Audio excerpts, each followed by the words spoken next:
Hello, William Grant Still Art Center community.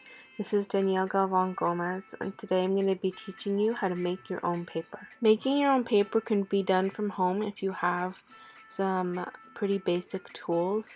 The first is going to be 2 photo frames that are wood and they're about the same size. What you see me holding in this video is a Deco, and it's made up of 2 old photo frames that I had in my house. In addition to the 2 photo frames, you're going to need some kind of mesh. I used an old window screen for mine. And additionally, you're going to need some duct tape, scissors, a staple gun, a tub that you can put water in. I have this old tub that I'm using that will fit your frames. You're also going to need recycled paper and a blender. So let's begin by crafting our deco. So for our deco, we're going to need 2 frames of about the same size. I use wood frames. You can use anything that you have around the house. You can even make your own if you have plywood lying around. So go ahead and get your screen. So like I said, this is from an old window screen. I'm going to start cutting it to size to fit over the inside of one of my frames. Or I'm sorry, the outside of one of your frames. So you don't want it to, you want it to be flat all around and to not have any uneven surfaces. So put it on the flattest part of your frame. So if it has any kind of edge, you're going to want to put it on the flat part.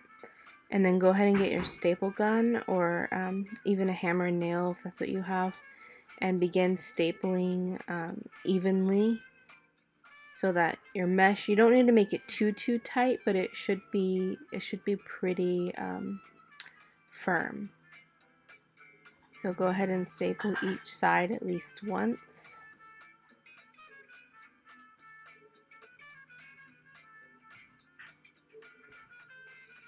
And then the last side, pull it a little bit when you staple it, but you don't have to do it too hard. Make sure you have plenty of table space. I made sure that my table had towels and brown paper over it to kind of protect it, and because this is a very wet project. And then go ahead and staple the corners of your decal as well. So staple all 4 corners and make sure that your mesh is lying even. You're going to want to cut off the excess mesh so that it isn't in your way when you begin working. So I'm going to go ahead and trim and cut each side off so that it's pretty even. Careful, because you don't want to make your mesh weak at all. You don't want to get too close to the frame's edge or the staples, but still make sure there's no excessive mesh along the edge.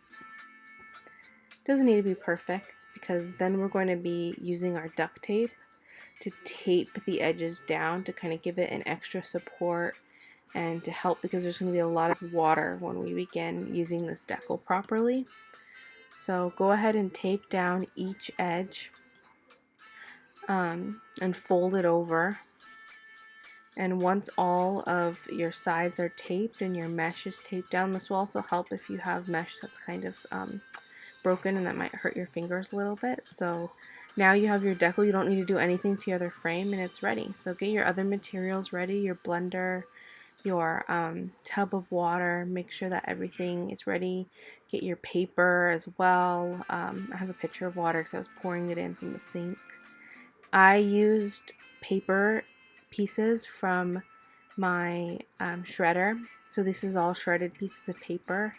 Be careful if you're shredding anything that has plastic in it, like a credit card or something like that, because that will ruin your blender. So make sure it's just paper when you go into a shred pile, for example. You can also use pieces of newspaper, old computer paper, anything that is a paper product will work. So you're going to want to put, just go ahead and put it in your blender along with some water. You want to use more water than maybe you think you need. It should be about 3/4 just water and the rest paper. So then go ahead and set it to blend. And you may see that different settings do different things. My blend setting was the best for this. There's also a liquefy setting and a grind setting that, depending on what kind of paper you're using and its thickness, may work better for you. So blend it together until it kind of turns into this gray color, and there will be little speckles of the other colors as well, and that's okay. It doesn't need to be perfectly ground, but it is good to have a little bit of texture, both visual texture and also a little bit of grain is fine as well. So it should kind of be this gray color when you're done. So go ahead and take your blender off and pour the mixture directly into your tub. And once you do that, you can mix a little bit with your hand and make sure that both it's kind of spread evenly. It'll kind of make this cloudy look, and then go ahead and put your decal in. The mesh part of your decal should be lined up so that it's directly in the middle of the two frames. So go ahead and start sifting a little bit until you don't see the mesh anymore. You may have to go back and forth a little bit because you'll see patches, you'll see open spots. So keep sifting until you have an even amount of paper across the face of your decal. And this is just sitting directly on top of the mesh. So the two parts of the decal are actually independent of one another. I'm just holding them together when I begin sifting. So as you can see, the mesh is in the middle, and the decal is laid on top of each other evenly, and then I begin sifting so that I get an even layer again. And again, sometimes it's kind of hard. You have to kind of stop and look and see how much paper is even across your decal face. And be careful as you're moving the tub back and forth. You can even do this if you have a bathtub or a sink at home. You can do it in that as well. You don't need a freestanding tub. And now you can go ahead and take that other part of the decal off. The part of the decal is just being held by you, and you can see how wet the paper is right now. And now we're going to begin the drying process, which is how you turn the paper into something you can actually use. You can already see there's a lot of color, there's a little bit of texture in the paper already. So our next step is to let it dry. I'm letting it kind of drip a little bit into the tub. But another way you can do it is just laying it down flat on a surface. Here it's laid on a towel. You can also lay it on a paper towel. And then you can use sponges to start getting the excess water from the paper. So this is so the paper is face down, and the mesh is what you're going to be taking the water out of. And when you do that, it makes it so that it can actually be laid out to dry easier. It's not soaking wet, it will be falling apart. And you can see me peeling the sheet off of the mesh here. And I'm going to take it off and leave it to dry in the sun. I left mine to dry for about almost a full day, but you can also use a hair dryer to make it go faster. This method doesn't always work, so I did this with another sheet earlier in the day and it ripped.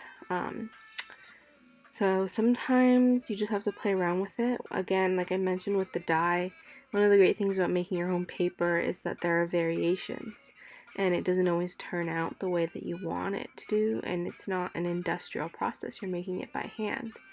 So that can be great, but it can also be really frustrating, and this is a very patient process. And you could see as I'm getting the water with my sponges, when you see them go off screen, I'm actually just wringing them out in the tub and then bringing them back because so much water is being absorbed by the sponges as it's just coming in contact with the mesh and the paper, and there's just so much water.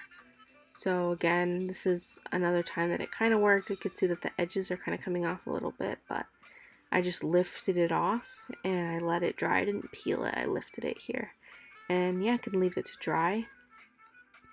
And you can see this is what it looks like when it comes off of the mesh. It's kind of a gray color. It'll dry kind of similar. It'll dry a little much lighter. And then go ahead and repeat this process for as many pieces of paper as you want. Keep adding more paper in your blender and making more pulp If you need more pulp, if you find that you don't have enough paper. If you make it too thin, it's really not going to come out. It's really going to rip. So you want it to have a good amount of layer so that it's pretty even and that you can't see through to the mesh at all. So keep adding pulp to your water, to your tub.